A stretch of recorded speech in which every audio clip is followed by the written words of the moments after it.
I recently had the opportunity to visit with my good friend Windell Curole, who spent his entire career as a general manager of the South Lafourche Levee District, a local agency tasked with protecting a South Louisiana community on the edge of the fastest disappearing landmass on the planet.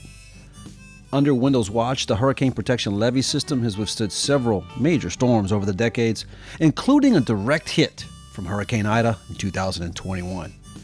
And, as designed, the levee kept the deadly 16-foot storm surge at bay and out of people's homes. It's a success story of resiliency unmatched in recent history. I got a bird's eye view of the system as we drove the perimeter atop the levee, and you can clearly see the benefits of the man-made marsh berms and marsh terraces built in the last decade that helps to armor this critical hurricane barrier. Windell is truly an icon in the field of coastal protection and restoration. I'm Windell Curole, retired general manager for the South Lafourche Levee District, and we believe elevation is a salvation to inundation. This is inside the levee system, and this here wouldn't look like this if it wasn't for this levee here keeping the water out and keeping us to be able to pump out the rainwater. Okay.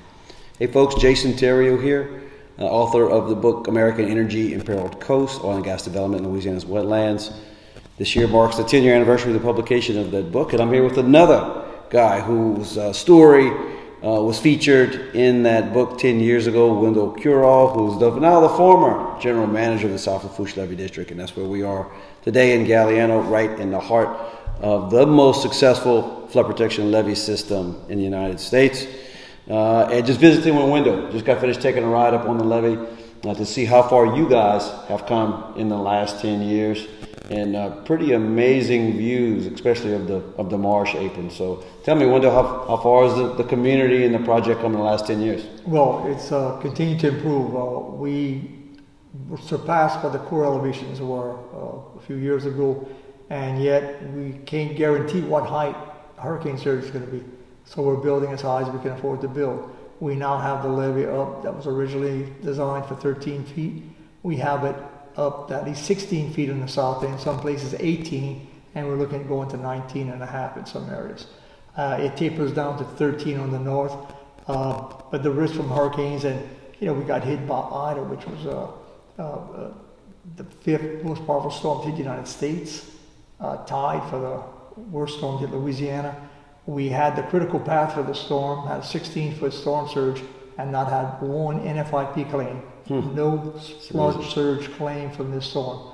In fact, the 10 people who is the new administrator of insurance for Louisiana mentioned that now Lloyd's of London is looking at what the levees did, that they may want to get back into flood insurance situation, since it looks like we're able to control the flooding and they can make a little money with it. So that's all encouraging, but the threat's always there.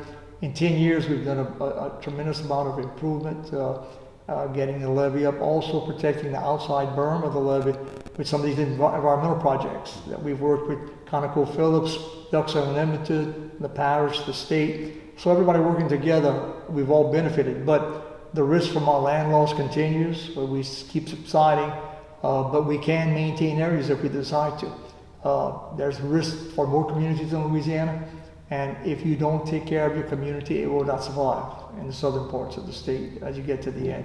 We have lost Leeville. The last residents of Leeville were pushed out by Ida, which is highly understandable. But they can retreat into the system, which has been successful since 1985. We flooded in 1985, but the system wasn't complete. Since we completed in 1993, everybody around us, north, south, east, and west, has flooded. We have never flooded.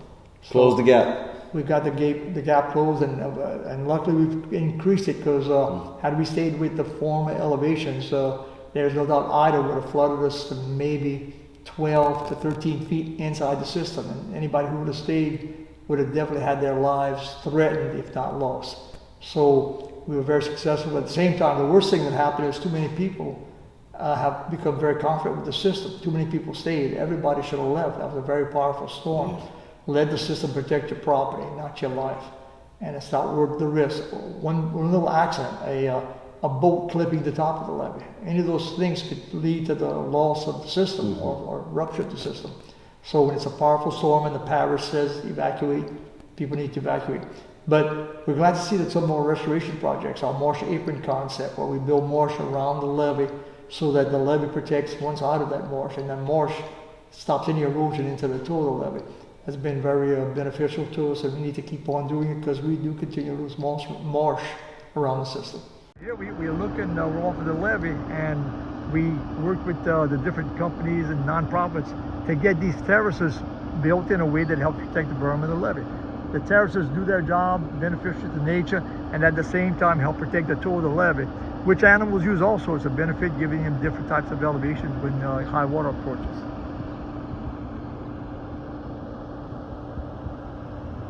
And Wendell, you often talk about sort of the three pillars of success here. You've got to have an effective economy, you've got to have a productive environment, and you've got to have infrastructure.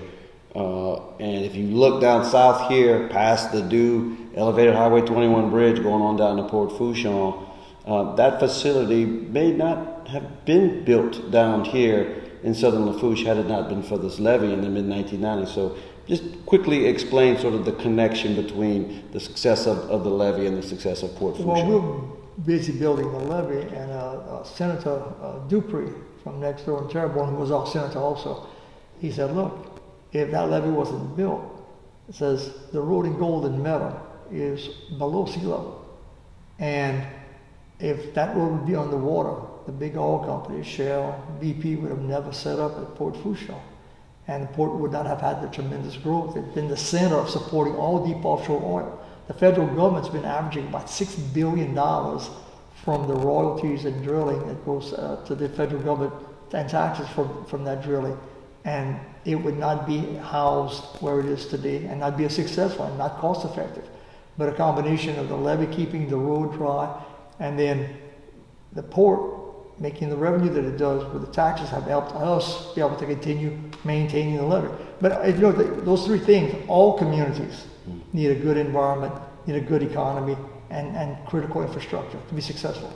And we always work real hard on making sure they work together because it's sensible. All of us need all those things. All of us support those things. It's just not beneficial to be a one-trick pony. But of course, government tends to do that.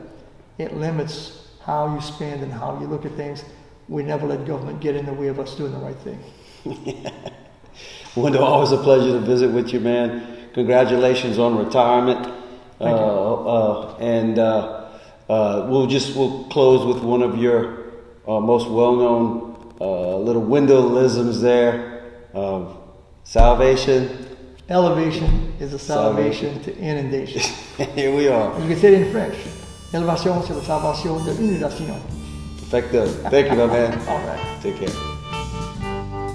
No respect on the working man. No respect on the working land.